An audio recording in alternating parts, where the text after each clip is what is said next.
Music from the wrong side of the tracks. This is a show that drags you through the gritty alleys of sleaze rock, gutter glam, and all forms of dirty rock and roll.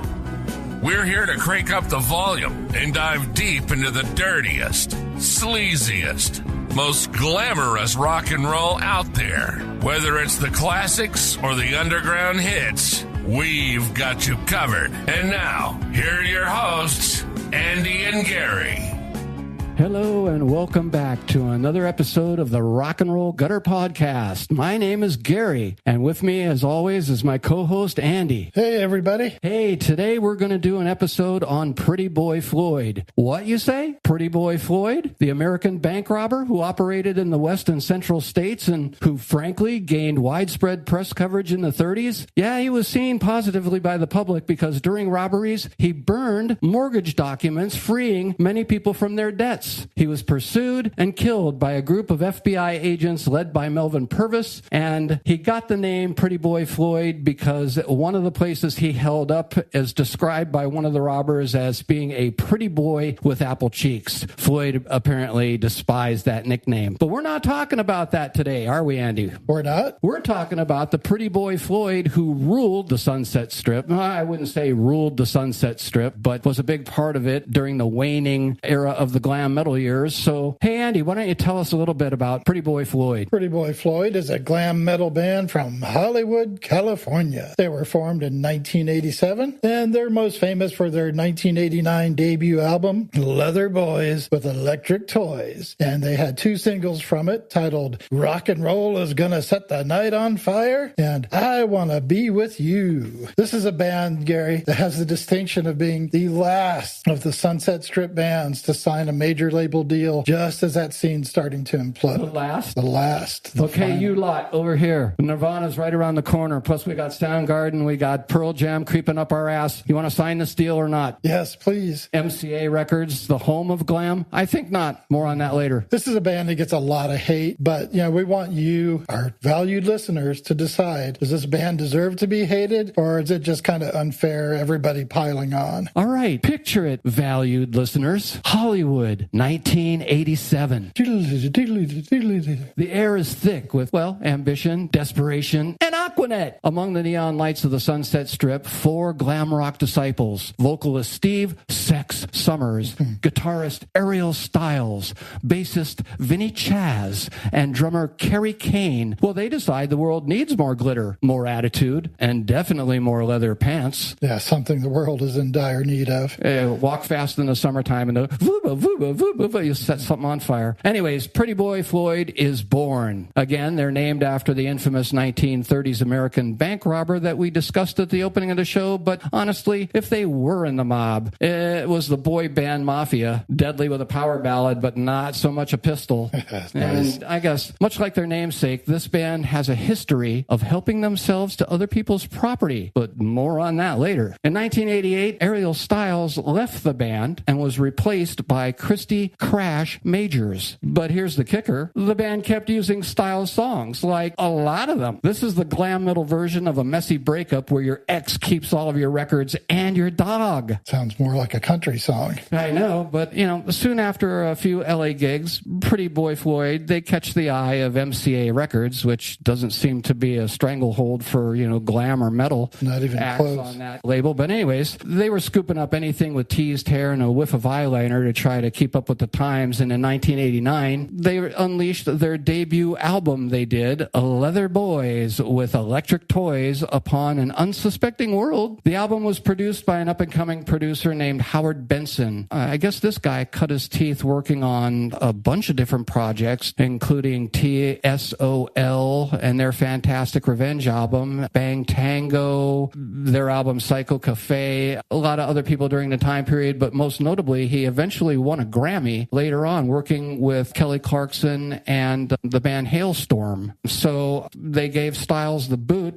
but they kept using his songs and even included these on that debut album of theirs. And right here, we're going to give you a little taste of Electric Boyz with Leather Toyz. So here is some of that lead-off single from the band Pretty Boy Floyd.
In an interview with Lollipop magazine way back in 1998, Styles discussed the stolen song situation with writer Michael McCarthy. How involved in crafting the band's image were you? I was very involved, and definitely involved in crafting the band's sound since I was the one that wrote the material. Which songs on the Leather Boyz album did you write? I'd written most of the album before I'd even met anybody in Pretty Boy Floyd. I wrote Leather Boyz, I wrote Wild Angels, 48 Hours, I wrote The Last Kiss. I think in 1984, 85, while I was in a band called Doll. I Want to Be With You was written in 82, and that was 2 years before I came to L.A. In 1986, 87, while Steve and I were trying to find the other members, I wrote Only the Young Understand, along with Rock and Roll Outlaws and Your Mama Won't Know. This was before we found Vinny. Many people think that I wrote with the other guys in Pretty Boy Floyd, but that isn't true. I never did. I wrote all the music and the lyrics myself. When did you find out that they were continuing to use your songs without you? When the album came out? Yeah, actually, it was before that. I went to their first show at the Roxy. I was surprised when I was outside and I was hearing it might have been Leather Boyz. Then I really was surprised when I got in and every song they played was my song. I had no idea why they were doing that. Did you talk to them after the show? I don't know. I just dropped a line. Hey, if anything ever happens, just make sure I get the songwriting credit. And I got the, yeah, sure. And after their second show, Vinny and Steve came to my house and I talked to them about rejoining. I said, hey, I made a mistake. What do you guys think about me rejoining the band since it's my sound you guys are using? Well, they said they'd think it over. Vinny has told me since then that he wanted me to come back. It was Steve that was still kind of mad because I'd left. So they didn't ask me to rejoin.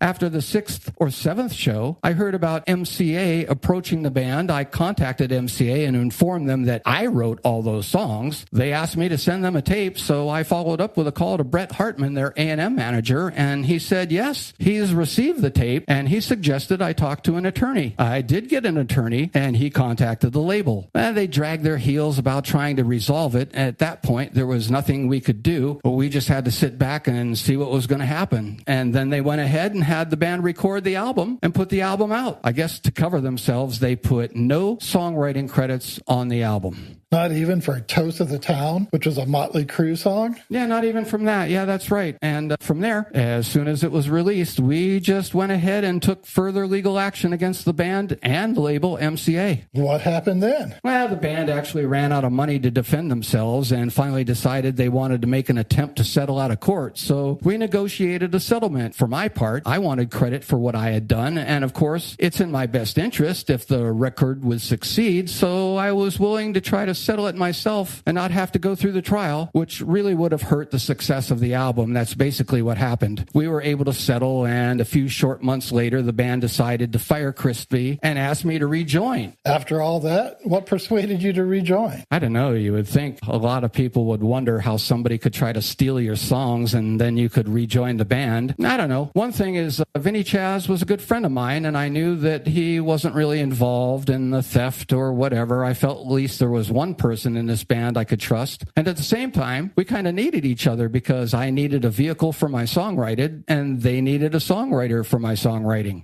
Pretty Boy Floyd's first single to be released was Rock and Roll Is Gonna Set the Night on Fire. Which was loaded with catchy riffs, and it had an anthemic chorus to it. This track found its way onto MTV back when the M stood for music, and this catapulted the band into the glam metal stratosphere. This was a pretty good introduction to Pretty Boy Floyd's pop metal sound that they were going for. Whether or not that's what they were intending, that's what it ended up being. It highlights the super catchy choruses and riffs. But yeah, let's check it out. Rock and roll's gonna set the night on fire.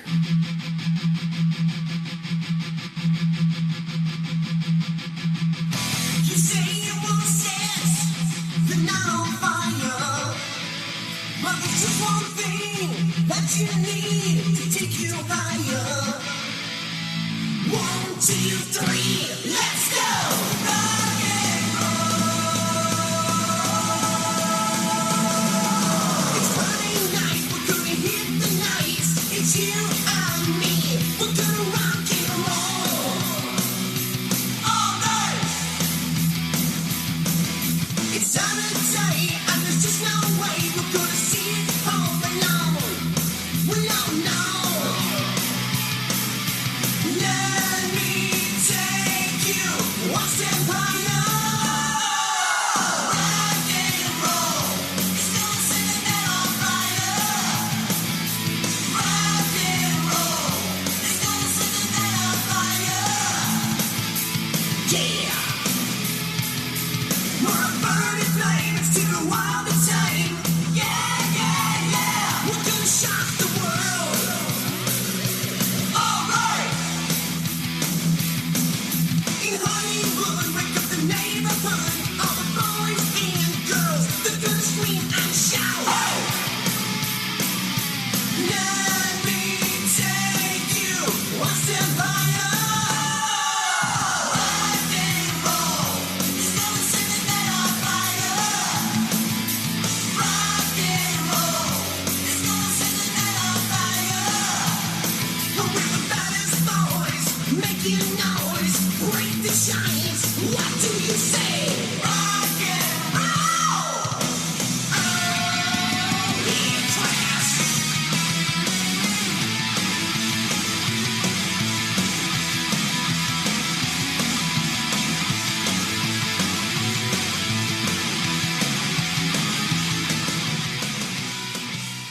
But what's a rock and roll journey without a few bumps on the tour bus? Enter the name game debacle. LA's Pretty Boy Floyd found themselves in a standoff with a Canadian band of the same name. While both groups released debut albums in 1989, the Canadian band had released an EP titled Bullets and Lipstick back in 1988. After some backstage negotiations, the label MCA spent enough money that our Hollywood heroes emerged victorious, retaining the name and proving that rock and roll, as in Highlander, there can be only one. Money talks, bullshit walks. Ah, yes, the Canadian Pretty Boy Floyd, a band that teaches us that sharing is not always caring, especially when it comes to band names. Let's rewind to Vancouver, a city known for its stunning scenery and, well, this band, Pretty Boy Floyd, a hard rock outfit that burst onto the scene with a swagger that could rival any of their Sunset Strip counterparts. They dropped Bullets and Lipstick, first as an EP, and then later they used the same title for their full-length album. Wasn't that the name of an I Love Lucy episode, too? Bullets and Lipstick? Yeah, I believe so. But Ricky! Featuring the dynamic Tommy Floyd on vocals, Pete Parker shredding on guitar, Steve Bratt laying down the bass, and Sandy Hazard pounding the drums. By the way, Gary, did you know Sandy Hazard? He's that Canadian musician that's renowned for his contributions to the glam and sleaze rock scenes. No, but I know his cousin, Gritty Hazard. Sandy and Gritty. Oh, they go way back. No, Gritty Hazard. No, I do not know Sandy Hazard. He's a Canadian. Why would I know? Right? He's showcased as a drummer, a vocalist, and a songwriter, not only in Canada's Pretty Boy Floyd, but also in the McCrackens, Dirtbag Republic, and Doll Hazard. Who?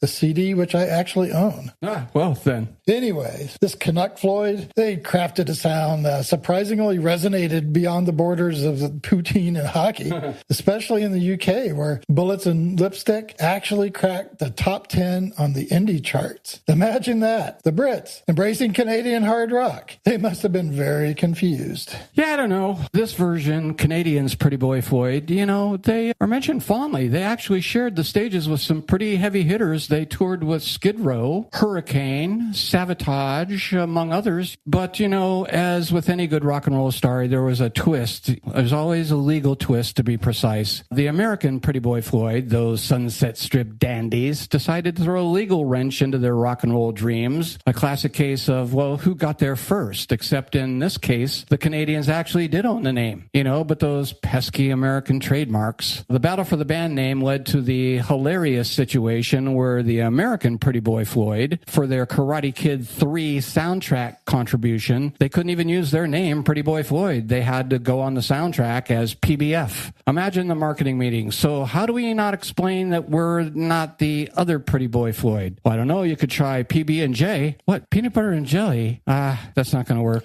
PBR was already taken. Yeah, exactly. Low rent. Then Pete Parker left to continue his crime-fighting career as Spider-Man, and the band morphed into Tommy Floyd. Because Floyd? Yeah, why not just name the band after yourself? Worked for Van Halen. Yeah, it's more efficient, right? And then Tommy Floyd decides to go solo. So did he go by the name Tommy Floyd when he went solo? Yeah, who knows? But he didn't just fade into obscurity. He becomes a music mogul. He established Outlaw Entertainment International, working with members of fellow sleaze rock artists like Salty Dog, Dangerous Toys, and even Celtic Frost. Talk about a diverse portfolio. He even helped Pete Parker's blues trio, Billy Butcher, through Outlaw recording. From glam metal to blues, it's a genre-bending journey. Okay, mind you, we're going on kind of a long road here about the Canadian version of Pretty Boy Floyd, but it helps to make the distinction.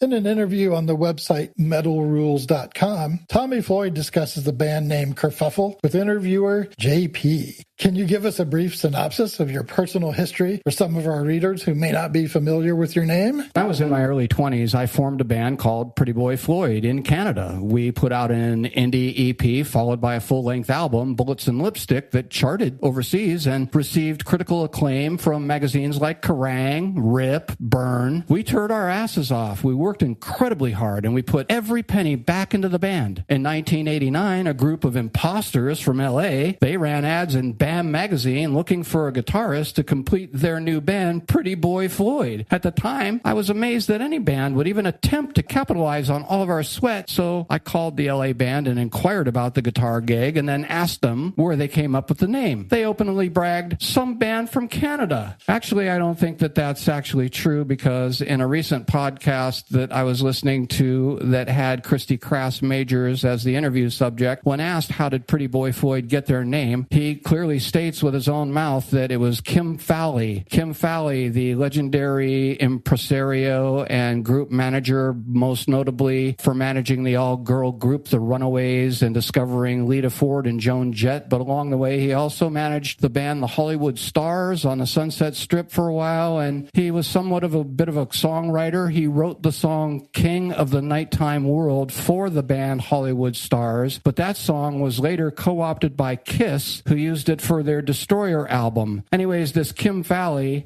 he's always been on the scene from way back from the late 60s through the heyday of the metal scene. He actually sees these guys walking down the Sunset Strip, the guys that would be in the band. He likes their look. He stops. He chats them up. He says, you know, you guys look great. Are you a band? They admit they hadn't even played any shows on the Sunset Strip yet. So Kim Fowley apparently goes watch them do a couple of rehearsals, and during rehearsals he screams from out of nowhere, Pretty Boy Floyd! And Christy Crash looks at him and says, what? And he goes, that's your name, Pretty Boy Floyd. And apparently it stuck. So you can believe who you want to believe. The battle for the band name continues. How did the sale of the name Pretty Boy Floyd come about? I hope you took MCA to the cleaners. Our band publicity suddenly went from killer to filler. People were writing our fan club and confusing us with the LA band, calling us fags, and by politically correct, and by the names of the LA Pretty Boy Floyd band members. And after a meeting with my manager at the time and our trademark lawyer, we all agreed that enough damage had been done to the name that even if we did decide to hang on to it, as I own the trademark, there was significant damage done. There was so much confusion in the industry and media that no one seemed to know who was who. But the one single fact that we couldn't overlook was that they were on a major label. Of course, we didn't let on to the LA band that we were no longer interested in keeping the name, so we eventually settled out of court with MCA giving us a nice chunk of change. And to hear a little bit about that Canadian Pretty Boy Floyd, we'd like to play a little bit of their song for you here, and this song is titled Welcome to the Show by the Canadian Pretty Boy Floyd.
So here's to the Canadian pretty boy Floyd. They're a testament to the fact that even if you're overshadowed by your American counterparts, you can still carve out your own unique, slightly confusing legacy. And remember, folks, if you're ever in a legal dispute over a band name, just remember the Canadian pretty boy Floyd. Just hold out until that major label sends you a nice fat check. Cha-ching! You know, aside from the supposed theft of the band name, the American Pretty Boy Floyd seemed to be off to a pretty promising start. The demo version of the song 48 Hours made its way onto the Karate Kid Part 3 soundtrack in 1985, giving Daniel-san some glam mojo. Did anyone still give a shit about the Karate Kid at that point? I don't know. Nobody. Well, 2 years later, the song Slam Dunk dunked its way into the Ellen Barkin film Switch, proving that at least Pretty Boy Floyd's tunes had cinematic chops at least. So we're going to play a little bit of the song titled The Last Kiss. Here we are, Pretty Boy Floyd, The Last Kiss.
You know, however, the 90s, they weren't all glitz and glamour, you know. Weren't? All glitz, all glamour? How about a little bit of grunge? Just a little. Yeah, this is the well-worn, this is an old story by this point, but that every band from the Sunset Strip goes through. But here we go again with the same old. Grunge began to overshadow glam, and MCA Records, you know, dropped the band, leading to their breakup in 1994. But like any great rock story, this wasn't the end. By late 95, the boys were back, reuniting and I guess reigniting their passion for performance, however that may be. In 1998, they released the EP, A Tale of Sex, Designer Drugs, and the Death of Rock and Roll. The lineup saw some changes over the years, a lot of changes over the years, with notable additions like guitarist Kerry Kelly, and despite the revolving door of members, the band's commitment to delivering high-octane glam metal remained unwavering. Speaking of that revolving door, do you know how many band members have been a part of Pretty Boy Floyd? How many, Andy? 30. 30 members. Yeah, if we can believe Wikipedia, and if it's current, 30 people have been in this band. That's a lot of royalty checks. That's almost as many drummers that have played with the band Celebrity Skin. Here's your 38 cents on your royalty check. And this list of musicians, it reads like a who's who of a who the fuck is that? Well, Andy, got any music for us? Let's listen to a bit of the song Good Girl Gone Bad from the Porn Stars CD. Good Girls Gone Bad. Every mother's nightmare. Every young man's dream. Keep them off the pole.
As again, with all stories, you can't have success without some tragedy, and that tragedy struck again in 2010 with the untimely passing of original bassist Vinny Chaz due to heart failure. The spirit of Pretty Boy Floyd endured, though, and they announced new material in 2011, and they hit the road with the America's Rocks Tour in 2012, sharing stages with the likes of Jack Russell's Great White and Faster Pussycat. And the mid-2010s saw, again, internal tensions flare, leading to lineup changes and side projects. But, they say by 2015, Summers and Majors buried the hatchet, reuniting to bring back the signature sound. Their performance at the Cat House's live 30th anniversary festival, that marked a triumphant return to the spotlight. During that split from Pretty Boy Floyd, Christy formed this band called Christy Majors and the Thrill Kills. The band was made up of Christy on guitar and vocals, Bullet Boys guitarist Nick Roz, and former Floydians J.K. Famous and Ben Graves, who also spent time behind the kit in the horror sleaze trash band The Murder Dolls.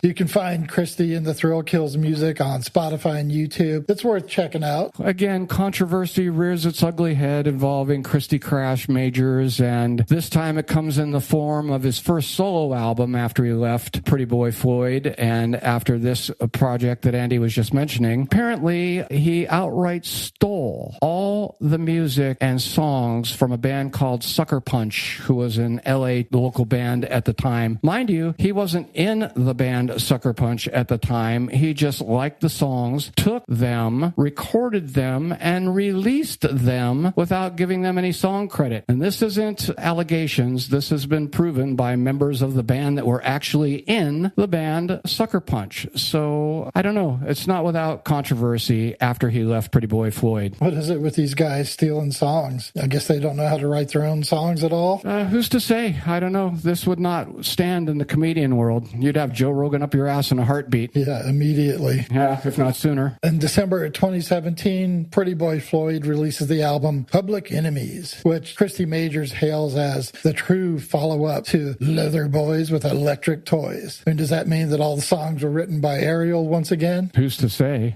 Public Enemies features the single Feel the Heat. And, this was met with some enthusiasm from fans and critics alike, which I guess gave them enough confidence to take on another world tour in 2018. Yay. Pretty Boy Floyd has released 3 studio albums, 1 EP, 2 live albums, at least on 9 compilation albums, the soundtracks we mentioned earlier. I guess not bad for a band that launched right at the end of the hair metal heyday. Most of this stuff that's out there, seriously, most of this is the original release that fans remember the most. The Leather Boyz, album. Most of this other stuff is either repackaged compilations where there was a clause. Another interview that Christy gave said that management had a clause in one of their contracts where it was okay for the label to repackage songs or reshuffle the song titles or to use photos in a repackaged way. This is coming from Christy and his own mouth, so who's to say, give him the benefit of the doubt. Right. But really, people were, other than this Public Enemies album, and I don't know, I thought there was some controversy about that as well, that it was recorded back in the day but just recently released, and I tried to go back and find the source for that, so I don't know, I might be talking out of my ass on that one. But anyways, there's only really one album that the fans all remember, and that's the one that we're covering, Electric Boyz. I noticed there's a lot of cover songs on their albums. There's quite a few re-recorded versions of songs. Demos, unreleased. So they must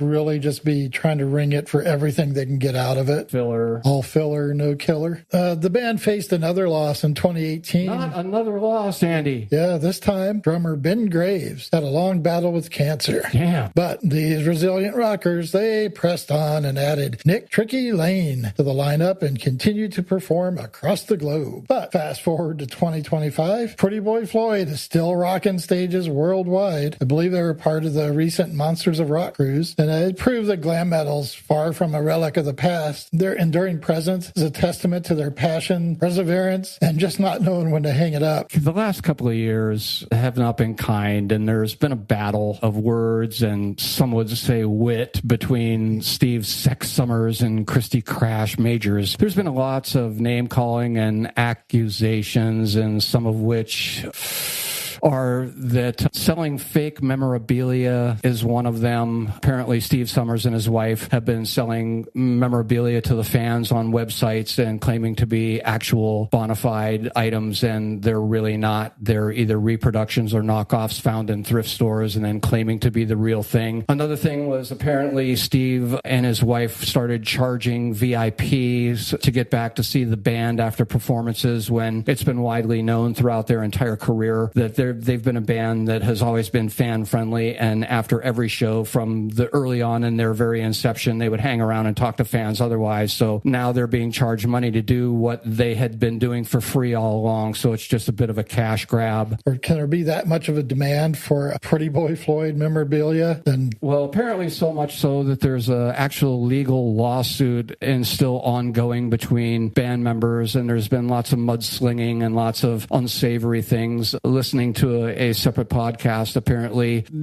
Christy was not kind and did one of the most uncool things that a person could do. Not only has there always been rumors that Steve Summers has worn a wig from the very outset of the band, or at least hair extensions, but that's just widely rumored. But it is known that he wears a wig now in Pretty Boy Floyd, and so Christy, to throw some mud, was very uncool and posted a bunch of pictures online of Steve Summers without his wig. Very unflattering photos, no makeup, bald, and whatever. And in turn, Steve Summers, in retaliation, posted a whole bunch of pictures of Christy Crash, who's been known to not post any pictures on social media that haven't been heavily under the influence of a filter. So Steve posts a bunch of unflattering photos of Christy online. So it goes like this, and then gives him the most unkind insult that I guess metalheads could give one another by coming out and calling Christy fat. Can there be any more of an insult to skinny glam rockers in the 80s than to be labeled fat, Andy? how dare you? Well, fat and bald. Fat and bald, yeah. No chrome domes, no fatties.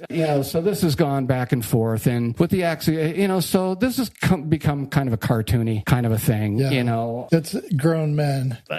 So apparently, Andy, you just showed me a video on YouTube that was posted as recently as 4 weeks ago, called Steve Summers is bald, and he's got a drawing of a little penis, and it's posted by Christy. So there's a whole bunch of crazy shit going on there, Yeah, I got to say, that was kind of funny. I don't know. It's kind of like silliness, and mental stability has got to be questioned here. But anyways, don't look for them to be touring anytime soon, no matter what you hear on the internet. In one interview from a few years ago, Christy said that he quit playing in Pretty Boy Floyd because at 50 years old, he's too old to be singing songs about being young, wild, or sexy, or, just leaving school, or, I'm leaving school.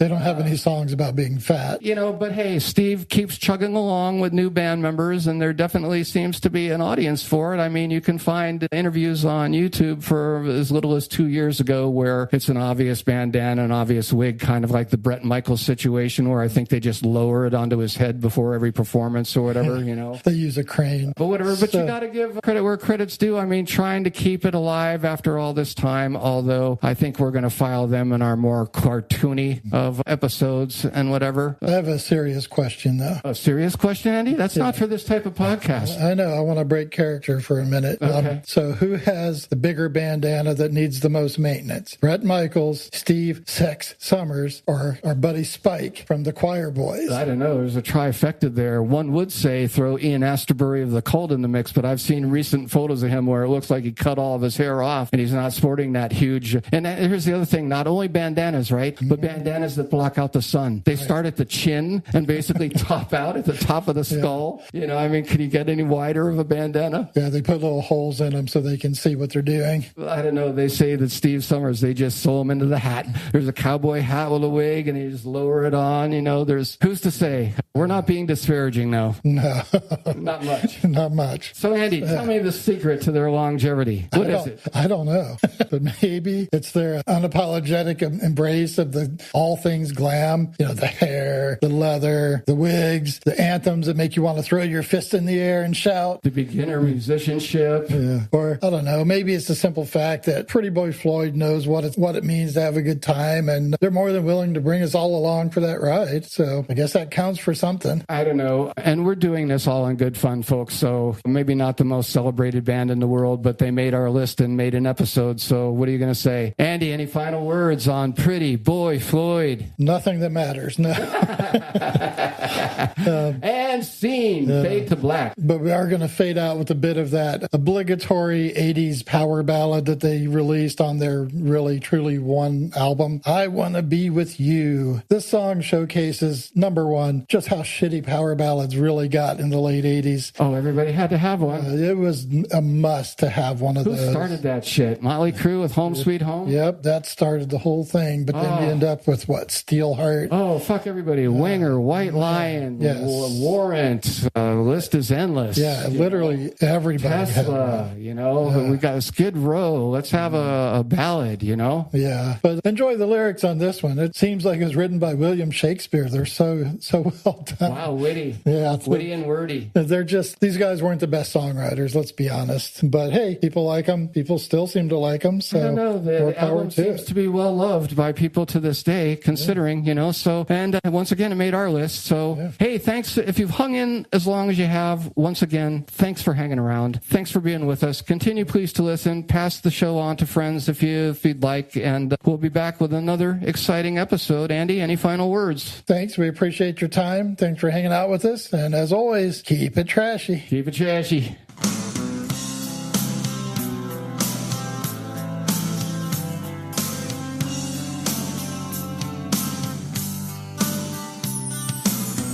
As I was walking out of class the other day at school, I saw you.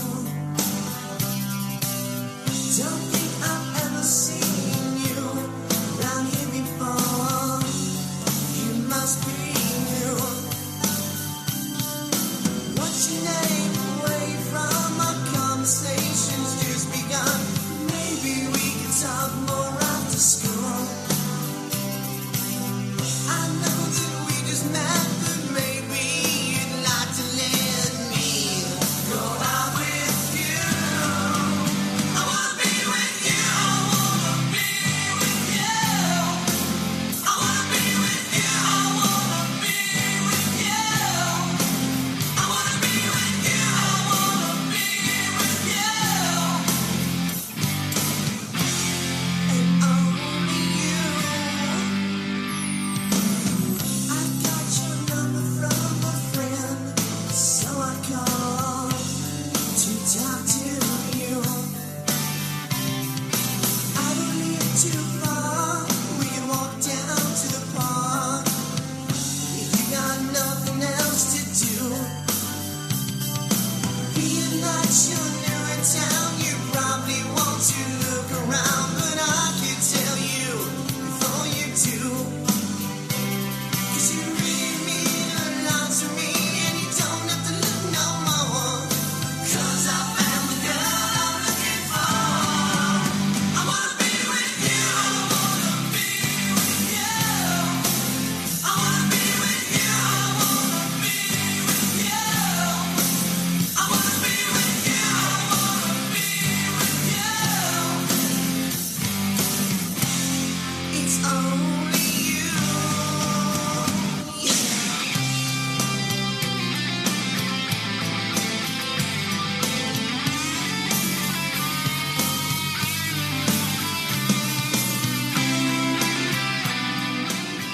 And to our fallen comrade, Mr. Mink, I think Pink Floyd said it best. Wish you were here. You're here in spirit, brother. Godspeed, Mink, wherever you may be.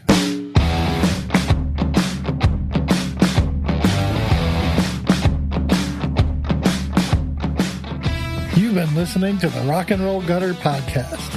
We hope you enjoyed our deep dive into the dirty world of rock and roll. If you did, please consider subscribing and leaving us a review on your favorite podcast platform. It really helps us reach more listeners like you.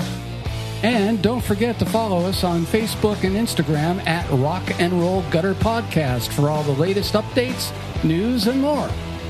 Got questions, comments, or suggestions for future episodes? Reach out to us at rnrguttermail@gmail.com. We'd love to hear from you.